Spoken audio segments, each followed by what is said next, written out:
무화과 나무와 모든 나무의 그 비유죠. 비유라는 것은 그 역사 속의 그 어떠한 사건이나 어떠한 일을 통하여서 저 묵시의 것을 하나님이 뭘 원하시고 계신지 또 뭘 계획하고 행하시고 계신지를 알아먹게 하는 걸 비유라고 이야기를 하는 거죠. 그래서 오늘 설교의 제목은요, 무화과 나무의 비유, 즉 핵심은 뭐냐면 다가온 하나님의 나라입니다. 다가올 하나님의 나라가 아니라 다가온, 이미 온 거예요. 하나님의 나라가. 되셨죠? 그러면 하나님의 나라가 이렇게 왔으면 그 사람에게서는 이제 뭐가 생기는 거냐면 생명의 열매가 맺히는 거예요. 되신 거죠? 근데 이 본문을 이제 잘못 봐버리면 그 본문을 이렇게 딱 보면 그 이제 무화과 나무나 모든 그 나무에서 싹이 나면이라고 돼 있잖아요. 싹이 나면 뭐가 가까이 왔대요? 여름이 가까운 줄로 알라. 그러면 하나님의 나라가 가까이 왔다라 그러잖아요. 요 말이 원래 그 이제 헬라 원문을 보면은 하나님의 나라가 이미 왔어요. 그 결과 사람들에게서 그 하나님이 주시는 생명 있죠? 그 생명의 열매들이 맺혀지고 있다라는 겁니다. 그렇지? 그럼 이 본문을 이제 한글로 보면서 오해해버리면 나에게서 생명의 열매가 맺히면 하나님의 나라가 가까이 왔다 이런 식으로 읽혀진단 말이에요. 대부분 보면. 근데 그게 뒤집어져 있다니까요. 뒤집어져 있어요. 그죠? 그걸 확인해 보자고요. 그 왜 이게 중요하냐면 하나님의 나라가 이미 왔기 때문에 나에게서 이제 생명이 이제 하나님의 생명의 그 열매가 나에게서 맺어지는 거잖아요. 그러면 하나님의 나라가 결국은 그 생명의 열매를 맺게 하는 그 근본 원인이겠네요. 맞죠? 그 하나님의 나라를 이해하면 그 생명이 뭔지도 이해가 되어지는 거예요. 그러면 이 역사 속에서 그 생명을 가지고 우리가 어떻게 살게 되어질 것인가가 분명하게 드러나겠죠. 그거를 해결하려고 한다라는 겁니다. 자, 29절부터 보겠습니다. 이에 비유로 이르시되 무화과 나무와 모든 나무를 보라라고 이야기하는데 비유 한번 확인해 볼게요. 시편 78편입니다.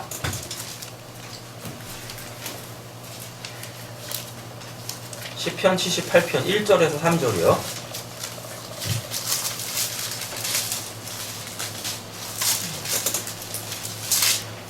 찾으셨나요? 읽겠습니다. 내 백성이여 내 율법을 들으며 내 입의 말에 귀를 기울일지어다. 내가 입을 열어 율법을 말하여 예로부터 감추어진 것을 이르게 하니 이는 우리가 그렇지 않은 바요 우리 조상들에게 전한 바라. 아멘. 자 보세요. 내가 입을 열어 비유로 말한다라 그러죠. 비유로 말한다라고 이야기를 하고 있어요. 그럼 뭐라 그래요? 예로부터 감추어졌던 것을 드러내려 한다라고 했을 때 이거 예로부터가 뭐냐면은 창세 전이에요. 창세 전 또는 그 묵시 그 하나님의 영원한 나라의 것이란 뜻입니다. 예로부터가 되셨죠? 자, 근데 잘 보세요. 이는이라고 돼 있죠. 그러니까 예로부터 감추어져 있던 것인데 이것은 뭐라 그래요? 우리가 이미 들어서 아는 바래요. 이미 알고 있대요. 그런데 그걸 또 뭐 해요? 비유로 또 얘기를 해주겠대요. 비유로 또 아는 바요. 우리가 조상들의 우리 조상들이 우리에게 뭐요? 전해준 바라라고 이야기하고 있어요. 그러니까 이미 알고 있는데 그걸 뭘로 전해준대요? 비유로. 이미 알고 있는데 그걸 뭐하러 또 비유로 한번 이렇게 뒤집어 까가지고 이야기를 하겠냐고요. 그죠? 네. 그 비유로 이야기하시는 이유가 분명 있겠죠? 마태복음 13장입니다.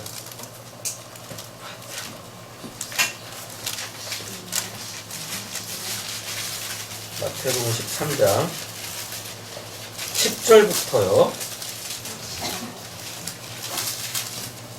찾으셨어요? 네, 10절부터 제가 한번 읽겠습니다. 제자들이 예수께 나와 이르되 어찌하여 그들에게 비유로 말씀하시나이까? 죠? 그럼 여기서 그들은 누굽니까? 재단을 위해서 유대인들이요. 하나님에 대해서 아는 자들이라니까요. 하나님에 대해서 들은 자들이라니까요. 근데 그들한테 뭐 해요? 비유로 말씀을 하신대죠. 대답하여 이르시되, 예수님이 말씀하십니다. 자 보세요. 천국의 비밀을 아는 것이, 이게 예로부터 감추어져 있던 건데 이미 알고 있는 거예요. 그런데 왜 예수님이 다시 비유로 설명하세요? 그 천국이 지금 이렇게 곡해되어졌다라는 거예요. 천국이 곡해되어져 있다니까요. 그러니까 천국에 대해서 바르게 가르쳐 주는 게 비유인데, 되셨죠? 천국에 대해서 바르게 가르쳐 주는 게 비유인데 그 비유를 못 알아듣는 사람이 있어요. 그러면 그들은 아니다라는 뜻입니다. 아니다라는 게 뭐예요? 그들은 그 생명을 갖고 있지 않은 거예요. 아까 우리가 이제 본문을 시작할 때 하나님의 나라가 천국이죠. 근데 여기 천국의 비밀이라 그러잖아요. 천국이 하나님의 나라인데 하나님의 나라가 이미 온 자에게는 뭐가 생겨요? 생명의 그 열매, 하나님의 영생, 하나님의 생명인 영생이 이렇게 이미 주어졌다니까요. 주어진다니까요. 되셨죠? 그런데 천국의 비밀을 비유로 말씀하신대요. 근데 그걸 못 알아먹는다는 얘기가 뭐겠어요? 못 알아먹는 건 그 사람한테 뭐가 안 왔어요? 하나님의 나라 천국에 안 온 거예요. 그러니까 당연히 뭐가 없겠어요? 당연히 생명이 없는 거죠. 되신 거죠? 네. 너희에게는 뭐라 그래요? 허락되었으나, 그러니까 아무리 비유로 하나님의 나라를 설명해도, 천국을 설명해도 못 알아먹는 사람이 있다라는 겁니다. 왜? 허락이 안 됐어. 그러니까 창세기 1장에 뭐 나와요? 창세전 언약. 생명, 하나님의 생명, 즉 영생이라는 걸 얻을 자들이 이미 묵시 속에서는 그거를 다 받았고 그걸 지금 누리고 있는 상태예요. 그걸 지금 예수님께서 비유로 이 역사 속에다 쭉 풀어놓는 거예요. 그래서 결국 뭐 하라고요? 누가 하나님의 생명을 이미 가진 자냐, 그거 분별해내는 게 비유라니까요. 이 이야기를 듣고 생명을 얻어라가 아니에요.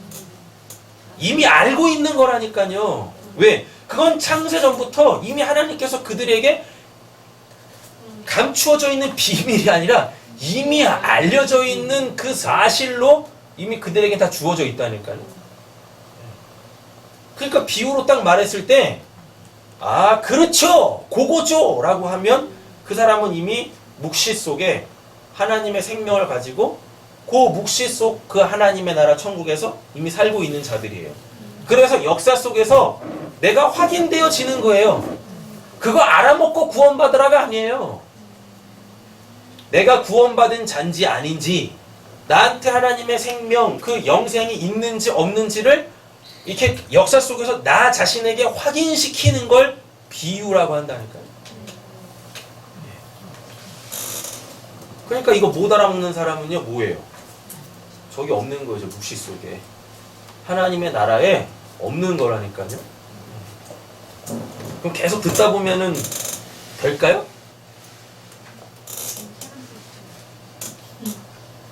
저는 단호하게 말씀드리겠습니다. 없어요. 네, 없어요. 근데 이게 이제 이런 게 있겠죠? 뭐 배구에도 보면 시간차 공격이 있지 않습니까?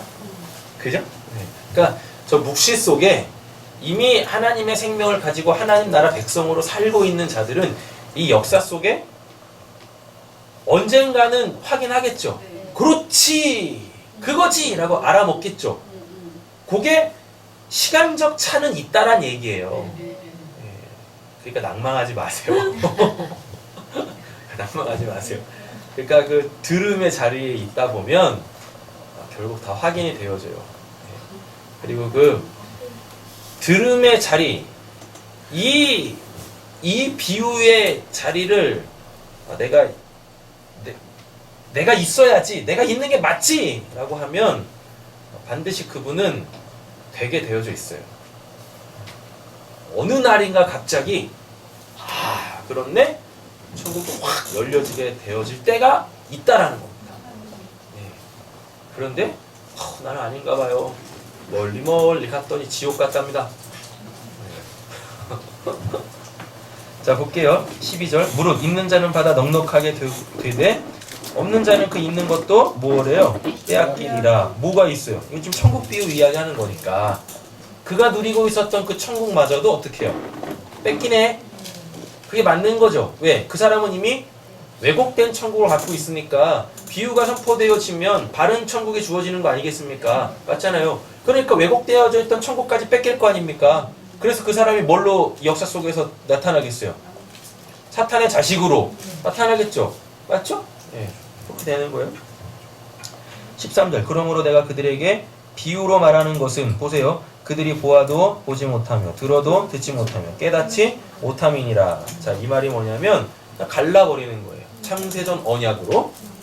14절 이사야 예언이 그들에게 이루어 졌으니 일렀을 때 너희가 듣기는 들어도 깨닫지 못할 것이요 보기는 보아도 알지 못하리라. 이 백성의 마음이 무엇해서 완악하여져서 그 귀는 듣기에 둔하고 눈은 감았으니 이는 눈으로 보고 귀로 듣고 마음으로 깨달아 돌이켜 내게 고침을 받을까 두려워함이라 하였느니라. 그러나 너희 눈은 뭐라고요? 봄으로 너희 귀는 들음으로 복이 있도다. 이렇게 아예 그냥 이 비유를 알아먹을 사람들은 그냥 그렇게 있는 거예요. 하나님 안에서 이미 정해져 있다고요. 내가 진실로 너희에게 이르노니 많은 선지자와 의인이 너희가 보는 것을 보고자 하여도 보지 못하였고 뭘 봤어요? 지금 예수. 그죠? 그 예수 자체가 비유예요. 역사 속에 그 역사적 예수 자체가 비유라니까요. 그분을 통해서 누굴 봐야 됩니까? 하나님 아버지를 봐야 되는데 그 역사적 예수를 보고 그가 행하는 일 속에 다 이렇게 그냥 그렇지 저가 메시아지 우리를 구원할 거야 역사 속에서 그러고 있으면 그게 다 뭐예요? 그게 왜곡된 천국이라니까요. 그게 그런 자들은 예수를 보고도 못 보는 거예요. 예수의 말씀을 들어도 그 말씀에 그 뭘 이야기하는지 깨닫지 못하는 거란 말이죠. 너희가 듣는 것들을 듣고자 하여도 무엇했대요? 듣지 못하였느니라 라고 이야기를 하고 있습니다. 왜? 이때는 아직 예수가 실제적으로 역사적으로 안 왔으니까. 그런데 이들은 믿음 가운데 그걸 기다리고 있었죠. 맞죠? 그걸 기다리고 있었죠. 그래서 그 히브리서 11장에 믿음의 장 해가지고 수많은 믿음의 사람들이 이렇게 구약 인물들이 쭉 언급되어지면서 우리에게서 완성이 됐대요. 우리에게서 역사적 예수를 우리가 만났잖아요. 그래서 그분의 역사적 삶을 통하여 그분이 곧 하나님의 사랑이다라는 걸 우리에게 보여줬잖아요. 구약의 믿음의 사람들이 그걸 기대했는데 그들은 그걸 못 봤다니까요. 그런데 못 본 겁니까? 아니죠. 봤어요. 봤어. 뭘로? 시간을 뛰어넘어 봤는데 자기 때에는 구약 때에는 그 예수가 역사 속에 안 왔다라는 걸 얘기하는 거지 못 봤다라는 게 아니에요. 그들은 봤다니까요. 그 영적 세계에서의 하나님의 구원하심, 하나님의 그 사랑을 봤어요. 그런데 그걸 역사 속에서 맡고 싶었는데 안 왔대네. 그러니까 구약도 예수에 대한 그 믿음으로 구원받는 게 맞다라는 겁니다. 그러니까 뭐 구약 백성들은 좀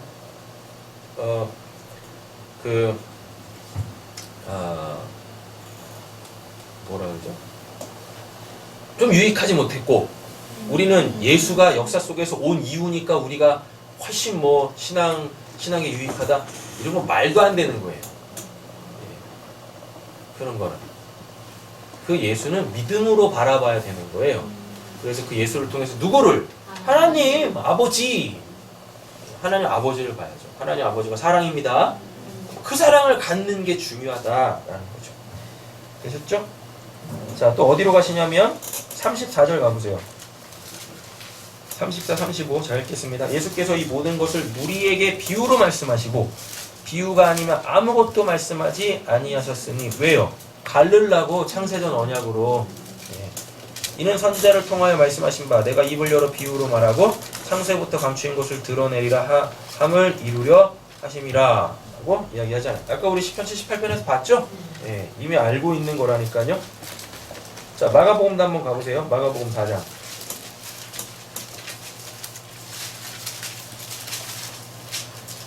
마가복음 4장입니다. 34절입니다. 예수께서 이러한 많은 비유로 그들이 알아들을 수 있는 대로 말씀을 가르치시니, 비유 알아들을 수 있도록 가르치신다라 그죠? 예, 뭐 애매모호하게 비비 꽈서 가르쳐 주시는 거 아닙니다. 비유가 아니야 말씀하지 아니하시고 다만 혼자 계실 때 그 제자들에게 뭐라 그래요? 모든 것을 해석하시니라. 아, 비유는 반드시 뭐요?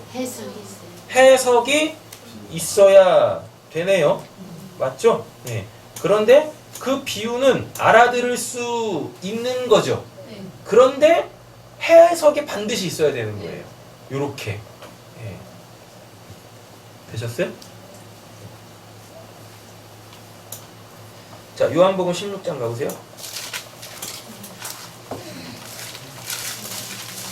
요한복음 16장 25절입니다. 요한복음 16장 25절 찾으셨어요? 네. 제가 읽겠습니다. 이것을 비유로 너희에게 일렀거니와 때가 이르면 다시는 비유로 너희에게 이르지 않고 뭐라 그래요? 아버지에 대한 것을 밝히 이르리라. 그럼 비유는 누구에 대해서 이야기하는 겁니까? 아버지에 대하여서. 근데 아까 우리 마태복음 13장에서 10장이었나? 13장에서 예수님이 비유로 말씀하실 때 뭐에 대해 가르치신다고 했었어요? 천국의 비밀을 비유로 가르치신다 했죠. 근데 지금 요한복음 16장에서는 비유는 아버지에 대한 것이라 그러네요. 그러면 천국과 아버지는 같은 개념이에요. 되셨죠? 그래서 비유는 하나님을 알아먹는 거예요. 하나님을 알아먹어요. 뭘로? 이 역사 속에 그 하나님의 나라로 알아먹어야 되는 거예요. 네. 자, 비유 정리하겠습니다. 비유는 묵시를 역사로 설명하는 것을 비유라고 이야기합니다. 묵시는 계속해서 말씀드리지만 하나님 그 영원 자체를 묵시라 그래요. 밝히 드러나야 될 것, 그걸 묵시라 그럽니다. 자, 무화과 나무 보겠습니다. 무화과 나무와 모든 나무들을 보라라 그러죠. 그죠? 무화과 나무, 역사 속에 실제적으로 무화과 나무입니다. 자, 근데 무화과 나무가 성경에서 어떤 의미로 쓰이냐면 메시아 시대의 안락과 번영을 뜻해요. 그러니까 그 메시아가 와서 메시아가 그 영원한 나라를 세우게 되어지면 그때 역사 속에서 무화과가 이렇게 막 주렁주렁 막 열리는 거예요. 풍성하게. 마치 구원을 받으면 구원받은 자의 그 기쁨이 포도주가 넘쳐나는 그러한 개념이라고요. 되셨죠? 네. 그리고 또 이 무화과는 그 하나님의 심판을 또 상징을 해요. 그래서 예수님이 예루살렘 입성하시자마자 뭐 해요? 그 열매 맺지 못한 무화과 나무를 저주하신다니까요. 되셨죠? 근데 무화과 나무가 성경에서 제일 처음으로 등장한 때가 있어요. 그게 언제죠? 네.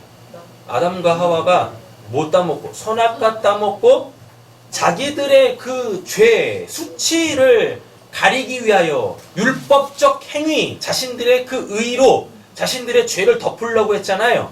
그래서 율법적 행위를 할 때 그것도 무화과를 상징하는 거예요. 무화과로. 그러니까 예수님 예루살렘 입성하셔가지고 열매 맺지 못하는 그 무화과를 저주하신 게 뭐냐면, 그래 너희들이 율법으로는 그 무성한 의를 행하고 있지만 실제적으로 생명, 하나님이 그 단 한 의라고 하는 그거는 없네? 그래서 그 심판받아 말라버리는 거예요. 네. 되셨죠? 네. 무화과 나무 잎으로 자기들의 죄를 덮었어요. 율법적 행위로 자신들의 그 의를 세워 하나님한테 자꾸 이렇게 자기들을 이렇게 나타내려고 하는 거죠.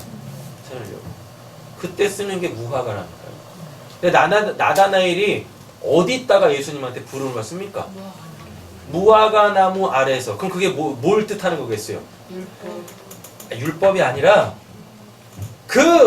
이 나다나엘이 그 메시아의 그 나라를 소망하고 있었다고요. 무화과가 상징하는 게 메시아의 오심과 그로 말미암은 메시아 왕국의 그 번영이잖아요. 무화과가 그 밑에서 그 메시아 올 날을 기다리고 있었어요. 그래서 예수님이 율법으로 자기의 의를 세우려고 하는 게 아니라 메시아를 기다리고 있었던, 자기는 할 수 없으니까 그 무화과 나무 아래에서 메시아를 기다리고 있었던 그 중심을 보고 예수님께서 그래, 예, 너가 참 선하다, 그게 진짜 선한 거지 라고 해서 걔를 부르시는 거예요. 그때 당시에 사람들한테 선은 뭐였었어요? 당연히 율법 잘 지키는 게 그들한테 선이었었죠. 근데 예수님은 그들의 선을 깡그리 다 무너뜨리는 거예요. 율법 잘 지키는 게 그게 선 아니야. 메시아를 하나님이 보내신 그 메시아를 기다리는 거, 그게 선이야. 그래서 걔한테 선하다라고 해가지고 걔 이렇게 부르시는 거예요. 나다나엘을. 이스라엘에서 그만한 사람을 본 적이 없대요. 예수님. 딱 2명. 내가 이스라엘에서 이만한 사람을 보지 못했다가 성경에 딱 2명 나오는데 그게 한 명이 나다나엘이고요. 또 한 명이 백부장이에요. 이방. 말씀만 하세요. 예, 저도 누군가의 수하에 있어서 제 위에 있는 사람이 말하면 저도 그대로 합니다. 예, 그리고 제 수하에도 저에게도 수하가 있어가지고 제가 말하면 걔네도 그렇게 해요. 그 예수님한테 예수님이 내가 그리 가겠다라고 하니까 뭐라 그래요? 아니요, 말씀만 하세요. 그럼 그대로 됩니다. 그게 창세기의 원리를 갖고 있었던 거예요. 창세기 1장이 뭐니까요? 하나님이 말씀만 하면 그대로 된다니까요. 그걸 갖고 있었던 거예요. 그 사람이 누군데? 이방인인데. 그래서 야, 내가 이스라엘에서 이만한 믿음을 못 봤다, 보지 못했다라고 얘기를 하시는 거죠. 되셨죠? 우리 옆에 계신 분에게 축복하겠습니다. 당신 같은 사람을 본 적이 없어요. 좋은 의미여야 되는데. 그죠? 네. 문자 넣어드렸으니까 무화과 나무에 대한 그 말씀들을 한번 찾아보세요. 자, 나무 보겠습니다. 나무. 이 나무가 재밌는 단어예요. 덴드론이라 그래요. 나무를 덴드론이라고 하는데, 성경에서 나무는 하나님이 이렇게 생명을 주신 개개인 있죠. 사람 한 명 한 명 한 명들을 다 나무라 그래요. 나무. 그리고 또 이스라엘 공동체 자체를 또 나무라 그래요. 근데 더 중요한 건 뭐냐면 이사야 17장 27장에 보면은 아세라 있죠. 아세라. 예, 바알과 아세라 할 때 그 아세라가 바로 이 나무예요. 또. 그래서 그때 당시에 사람들이 나무로 이렇게 조각을 해가지고요, 그걸 펜던트처럼 이렇게 갖고 다녔다는 거예요. 마치 부적처럼. 그때 그 아세라도 나무, 덴드론이라 그래요. 근데 이 아세라가 가나안의 여신입니다. 가나안의 여신인데 이 아세라의 남편이 있어요. 그게 누구게요? 다 바알로 알고 있죠? 잘 보셔야 돼요, 이제부터. 성경의 신은 하나님밖에 없어요. 하나님밖에 없어요. 근데 그 하나님이 내 남편입니다 하면 그게 바알이에요. 바알이라는 게 다른 신이 아니에요. 이 하나님이 내 남편입니다 하면 그게 바알이라니까요. 바알의 뜻이 내 남편이란 뜻이에요. 근데 누가 남편이냐고요? 그 신이. 근데 그 신이 누구예요? 엘. 하나님을 뭐라고 그럽니까 성경에서? 엘이라고 한다니까요. 엘로힘, 엘 샤다이, 전능하신 하나님, 뭐 이러잖아요. 요 하나님이, 요 엘이라는 그 하나님이 내 남편이면 바알이에요. 그럼 난 뭐예요? 내가 아세라. 예, 내가 아세라. 그래서 하나님이 창조해 놓으신 개개인 모두가 다 뭐예요? 아세라. 요 개념이 그대로 신약으로 가면 뭘로 나와요? 신랑 신부.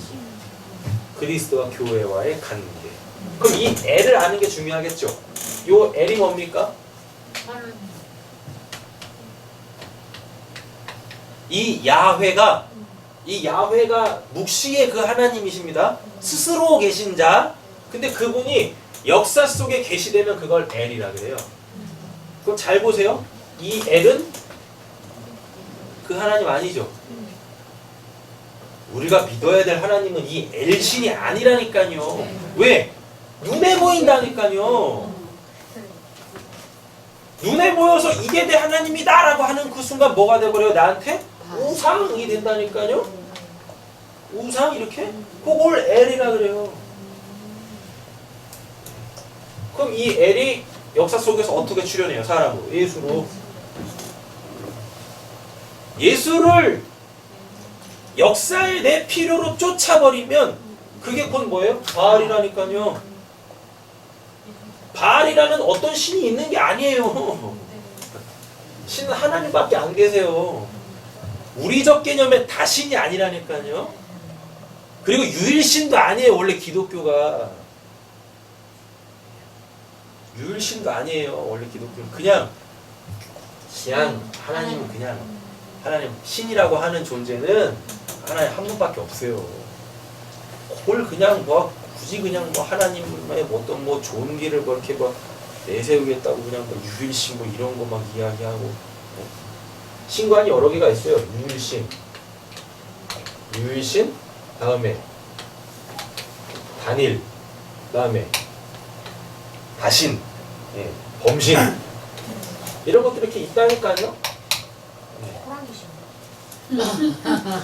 모든 게 다 신이라고. 얘도 신이고 얘도 신이고 다시 얘도 신이고 다 신이야. 모든 게 다 신이라고. 범신이 신들이 많아요. 개개인의 이름을 갖고 있는 신들이 많아요. 그렇죠? 근데 그 중에 요 신이 최고야. 근데 이런 게 다 부정이 돼? 하나님은 한 분이시다. 이게 유일신이거든요. 근데 이런 개념 자체가 없다니까요, 성경에. 그냥 하나님은 하나밖에 없어요. 근데 그분을 어떻게 내가 인식하느냐에 따라서 우상이 돼버리네. 됐죠? 그럼 잘 한번 보세요, 이제. 29절이 이야기하는 게 뭐냐면 모든 사람에게 임할 하나님의 구원과 심판을 이야기하는 겁니다. 왜요? 그 무화과 나무와 모든 나무들을 보라라 그러죠? 그 이후부터 이제 무슨 뭐 싹이 나면 뭐 여름이 오고 막 이런 얘기 하잖아요. 그러니까 무화과 나무와 아까 무화과 나무가 뭐라 그랬었어요? 무화과 나무 자체가 하나님의 심판과 구원이라니까요. 근데 그게 모든 나무들이라 그러잖아요. 그러니까 모든 사람에게 임할 하나님의 구원과 심판. 그러니까 무화과 나무를 뭘로 읽어내시면 돼요? 하나님의 구원과 심판으로 읽어내시면 되고, 모든 나무를 뭘로 읽어내시면 돼요? 모든 사람인 거죠. 근데 그 나무가 뭐가 돼버리면, 아세라가 돼버리면 심판받고, 그죠? 예. 근데 이스라엘이 되면 구원받고 이렇게 되는 거예요. 그래서 그들에게 뭐 무화과가 되면 돼요. 그 모든 나무가 무화과가 되면 돼요. 무화과가 뭐니까 메시아의 그 오심과 그로 인하여서 그의 나라가 세워졌을 때 그 나라의 풍성함 되는 거죠. 자, 30절입니다. 30절 보시면 30절 싹이 나면이라 그러죠? 이거 원래 싹이란 말 없어요. 없어요. 자, 보세요. 여름이 가까운지라라고 돼 있잖아요. 그럼 이 여름이라는 개념을 아셔야 되는데 여름이라는 단어가 때로스라고 해가지고 4월부터 10월까지예요. 그럼 그때가 건기예요. 건기. 비가 안 오는 때. 그럼 이게 여름에 쉽게 말하면 우리로 따지면 이스라엘은 우기 건기밖에 없어요. 그러니까 여름과 겨울밖에 없어요. 겨울에 걔네는 비가 내리는 시기예요. 그리고 건기가 되어지면 이제 뭘 하냐면 그땐 비가 안 오거든요. 그때 뭘 하기 시작하냐면 무화과를 추수하기 시작해요. 그때부터 4월부터 10월 사이에 무화과가 열매를 한 대여섯 번 맺어요. 그러니까 따면 또 나고 10월까지 이른다니까요. 예전에 한번 설명드린 바가 있는데 4월부터 10월까지가 과실수 있죠? 과실수를 추수하는 기간이에요. 그래서 이게 딱 끝나면 뭐가 나와요? 추수감사절 이렇게 나오는 거라니까요. 근데 이제 이 4월부터 무화과의 추수가 시작되어지는데요. 무화과의 첫 열매가 뭐냐면 그걸 파게라 그래요. 파게. 그럼 이건 못 먹어요. 떡들어매가지고 모양도 작고 해가지고 못 먹어요. 근데 이 파괴가 열려야 그 다음부터 태의 나라는 진짜 먹을 수 있는 상품 가치가 있는 그 무화과가 4-5번이 이렇게 열리는 거예요. 따면 연그러서 따면 또 나고 따면 또 나고 이러는데 이 파괴가 안 열리면 그 나무는 태의 나라를 못 맺는 나무예요. 그러면은 뭐요? 예수님한테 저주받은 나무가 되는 거예요. 파괴가 열리면 빨리 따야 돼요. 그래야 뭐하니까? 그 다음부터 빨리 그 태나가 맺으니까 요걸로 사는 거니까. 되셨죠? 예. 그러니까 뭐가? 우리 성경에서는 싹이 나면이라 그랬었어요. 근데 원래 헬라 원문엔 싹이라는 말이 없어요. 되셨죠? 그럼 뭐겠습니까? 예. 열매가 맺혀지면. 근데 열매가 언제 맺히냐면 일단 잎이 무성해져야 돼요. 그래서 예수님이 잎이 무성한 그 무화과 나무에게 간 겁니다. 왜? 잎이 무성해지면 뭐가? 그냥 열매라고 하지 마시고 파괴가 열리거든요. 근데 예수님이 갔는데 파괴가 안 열렸네? 그러니까 뭐 어떻게 해야 돼요? 얘는 가망이 없는 거예요. 그래서 땅만 뭐 어때요? 땅만 차지하고 있고 땅의 양분만 빨아먹고 있으니까 그거는 다른 나무한테 해가 되는 거죠. 그래서 그 뿌리까지 마르게 해버리는 거예요. 상품 가치가 없다니까요. 열매를 못 맺으면 당연히 어떻게 됩니까? 뽑아야지. 그리고 열매 맺는 나무 심어야 될 거 아니에요. 싹이 나면이 프로발로라는 얘기인데 프로발로가 뭐냐면 발로 앞에 던지다. 그래서 이게 뭐냐면 먼저 있는 것, 파괴. 먼저 있는 것. 이렇게 되는 거죠. 열매가 맺어지는 것을 보면 뭐가? 여름이 가까운 줄로 안다라 그래요. 여름이 가까이 온다. 여름이 뭐니까요? 무화과 나무에 추수. 추수. 이렇게 오는 거예요. 되셨죠? 자, 그럼 이게 뭘 뜻하는 거냐면 역사 속에서 나의 그 구원이 확인되어진다는 얘기예요. 그 열매가 맺어지면, 되셨죠? 그 열매가 맺어지면 또는 무화과 잎이 이렇게 무성해지면 당연히 뭐가 맺혀져요? 네. 열매가 맺혀진다니까요. 여름이 곧 온다라는 게 그게 지금 이게 추수 기간이 왔다라는 얘기잖아요. 추수하려면 당연히 열매가 있어야 될 거 아닙니까? 그러니까 역사 속에서 나에게 어떤 일이 생겨요. 어떤 일이 생겨요. 비유를 알아먹게 되어지네. 말씀을 통해서 자꾸 나에게 이렇게 역사가 보이는 게 아니라 자꾸 하나님, 그 묵시, 영원한 하나님의 나라가 자꾸 이렇게 보여지는 거예요. 그리고 그 나라가 점점 나에게 이렇게 다가오더니 나에게서 그 나라가 이렇게 왕성하게 활동을 해. 아까 처음에 그랬잖아요. 그 하나님의 나라가 나에게 오면 나에게서 당연히 뭐가? 열매가 맺힌다니까요. 그 생명이 맺힌다니까요. 이렇게. 나에게서 그 하나님의 나라가 일하기 시작해요. 그러니까 당연히 이제 나에게서 뭐가 맺혀지겠습니까?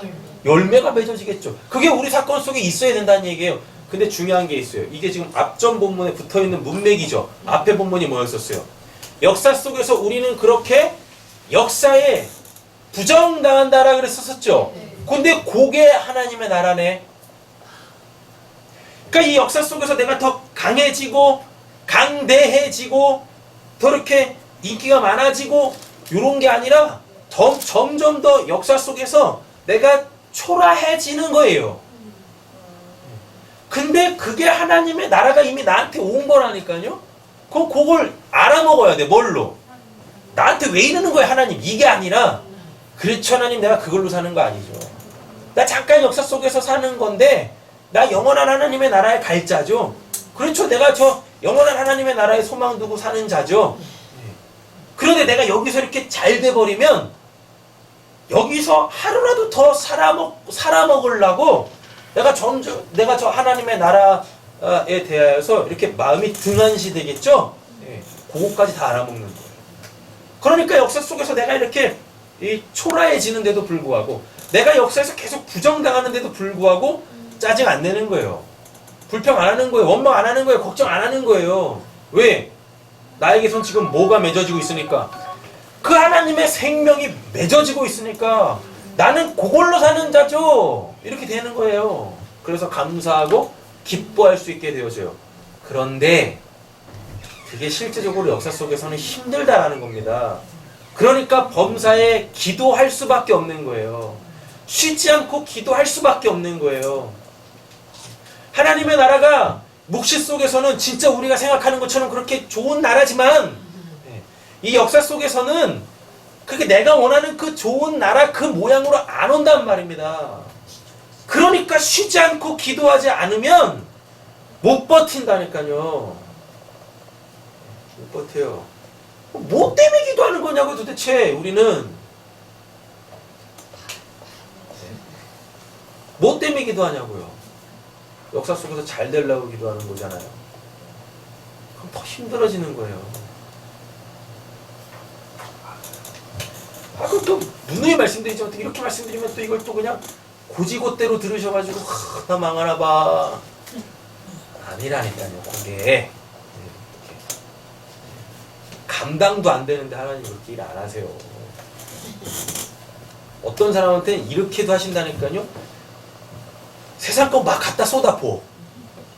뭐 주머니 막 터질라 그래. 네. 제가 어저께인가 본 프로에서요. 여러분 힐튼 호텔 아시죠? 힐튼 호텔 있잖아요. 힐튼 호텔에 상속녀가 있어요. 니키 힐튼이라는 여자가 있는데요. 걔가 이번에 그 결혼을 했어요. 뭐 어떤 가문하고 결혼했는데 그 가문의 자산이 얼마인지 아십니까? 되게 많은 걸로 알고 네? 경이에요 진짜? 5경. 아니 5경이었었어요? 몇 경이요? 몰라 하여튼 경이에요.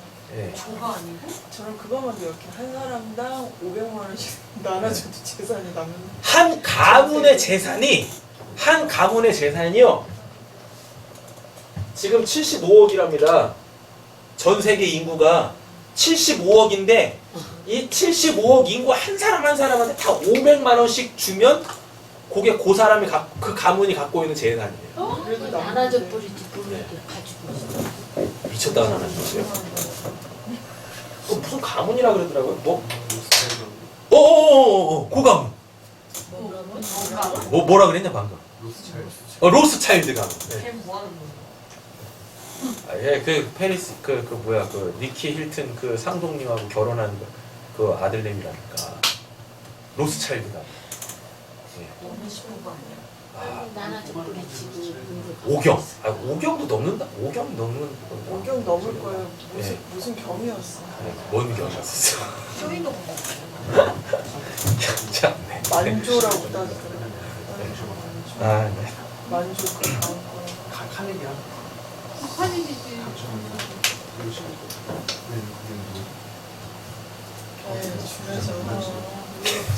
아, 됐어요. 네. 하나님이 그걸 다 줘도 뭐예요? 인생 허무하게 만드신다니까요. 하나님의 나라는 그렇게 오는 거예요. 얼마나 불행합니까? 그렇게 많은 돈 갖고 있으면 무엇해요? 그래도 속으로는 나도 그랬으면 좋겠다. 그거 갖고 허무했으면 좋겠다. 네. 그럴 리 없어요. 부러우신 거. 그런 건 사실이에요.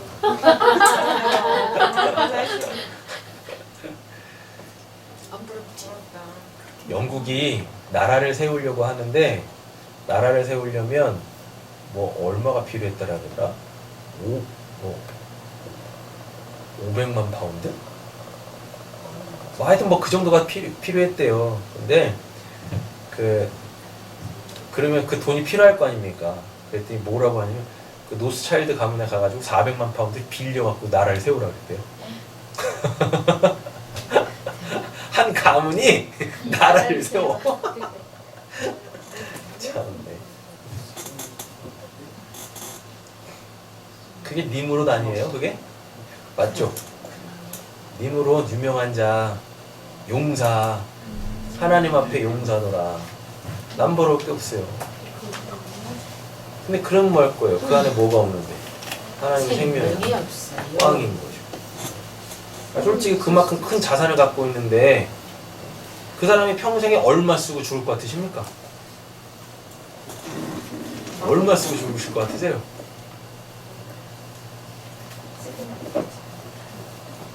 몇 천만 원짜리 한 끼 식사 먹는 거하고 집에서 그냥 와이프가 만들어주는 그 된장찌개 먹는 거하고 뭐가 달라요? 양이 틀려. 양이 틀려요? 질이 틀려. 질이 틀려요? 질이 틀리죠. 뭐 일에 들어가면 뭐가 달라지나? 그런 거 먹어도 살 안 찌는 거예요? 집사람이 끓여주는 된장찌개 먹으면 살찌고? 네?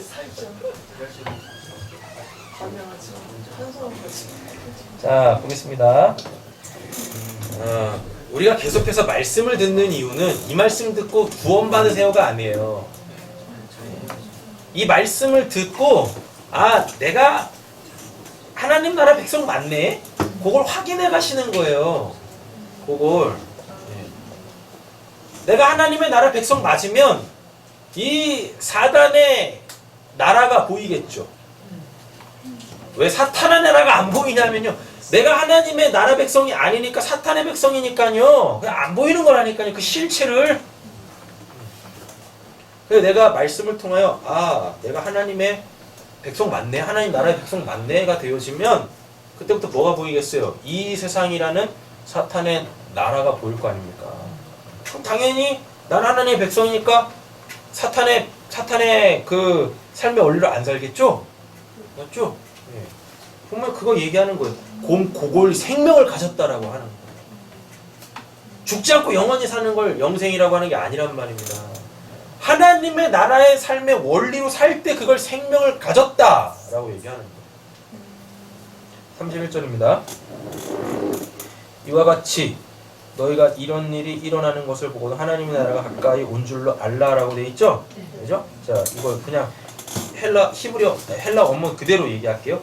이런 방식으로 너희가 이런 방식으로 그럼 이런 방식이 뭐예요? 이거 당연히 30절이죠. 뭐예요? 열매가 맺어지면 추수한다. 이렇게 열매가 맺어지면 추수한다. 근데 그 열매가 하나님의 나라가 와야 나에게서 열매가 맺힌다니까요. 자, 이런 방식으로 너희가 볼 때 이런 일이 생기는 것을 뭐요? 열매가 맺어지면 추수한다 라는 것을 보게 되어지면 알래요. 뭐가? 가까이 있기 때문에 뭐가? 그 나라가 그 하나님의 이렇게 돼 있어요. 그러니까 하나님의 나라가 가까이 왔기 때문에 하나님의 나라가 가까이 왔기 때문에 뭐가? 열매가 맺혀지고 그러면 당연히 추수하겠지 이렇게 되는 거예요. 그러니까 하나님의 나라가 가까이 오지 않으면 열매가 안 맺힌다니까요. 그럼 당연히 뭐가? 추수가 안 되겠죠. 원래는 여기서 추수가 돼야 하나님 곳간에 들어갈 거 아니에요. 알곡 비유 얘기할 때 그러잖아요. 추수할 때가 오면 다 추수해가지고 키질해가지고요. 타장마장해서 키질해가지고 쭉정이는 다 모아서 어디? 불구덩이 지옥에 보내고 알곡들은 다 모아가지고 하나님 나라 창고에 가득가득 채우겠대요. 하나님의 나라가 가까이 왔기 때문에 열매가 맺어지고 추수를 하게 되어져요. 그럼 이들은 어디 가는 거예요? 하나님의 나라 천국 가는 거예요. 이렇게. 자, 하나님의 나라는 하나님의 주권과 그의 통치입니다. 그렇죠? 네. 그래서 하나님이 일하시기 때문에 역사 속에서 구원이 일어나는 거예요. 내가 역사 속에서 뭘 한다고 구원받는 게 아니란 말입니다. 32절입니다.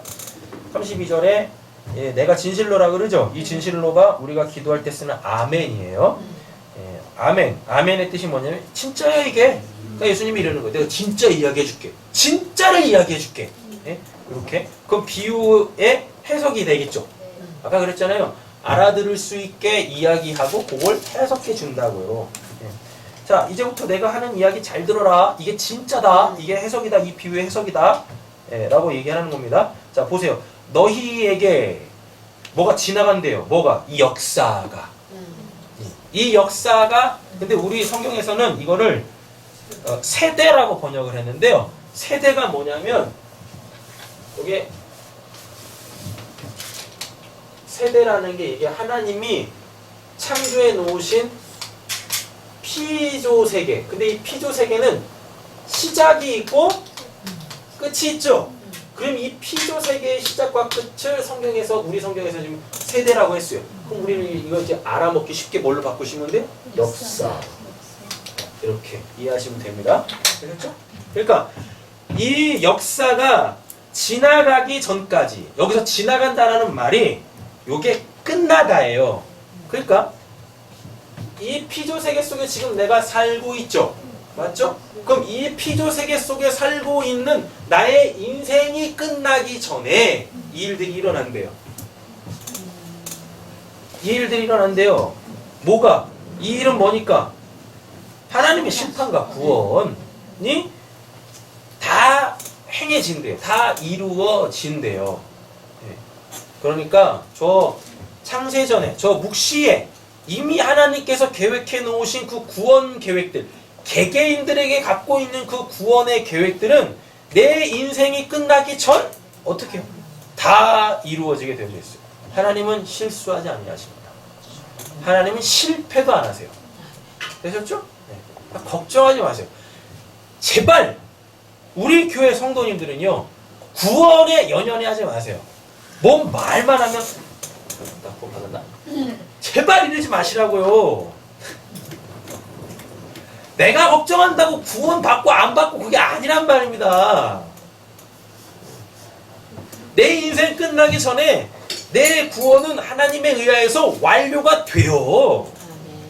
그러니까 제발 이제 좀 구원 받았나 못 받았나 내 안에 하나님이 있나 없나 성령이 있나 없나 저 그만 고민하세요.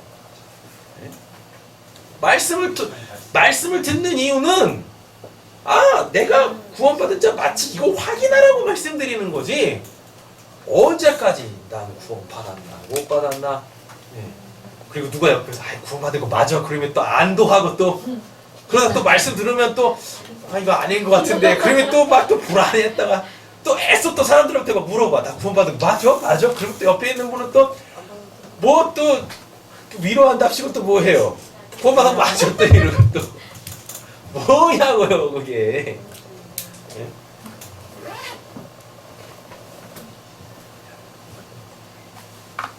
자 32절 정리하겠습니다. 하나님의 심판과 구원은 이 역사의 기간 동안 우리의 인생입니다. 우리 목숨 붙어있는 그 기간 동안에 다 이루어지기 때문에 역사를 통해 우리는 묵시를 알아먹게 되어지는 거예요. 그러니까 우리가 이 땅을 사는 이유는 구원받아야 돼, 구원 못 받으면 지옥 간다 여기 있는 게 아니란 말이에요. 이건 이미 하나님에게서 이미 결정되어져 있고 지금도 그 구원은 이루어가고 있다니까요. 그럼 우리의 신앙생활은 뭐겠어요? 이 내가 지금 살고 있는 이 역사 속에서 내 인생을 통해 자꾸 저기 알아먹어야 되는 거예요. 저 하나님 알아먹어야 돼. 힘써 저 하나님 알아먹는 거지. 저 하나님은 온데간데 없이 뭐요? 나 구원받은 거 맞나? 나 구원받은 거 맞나? 자꾸 이러고 있네. 아니 내가 구원받은 거 맞나를 확인하려면 말씀으로 확인을 하세요.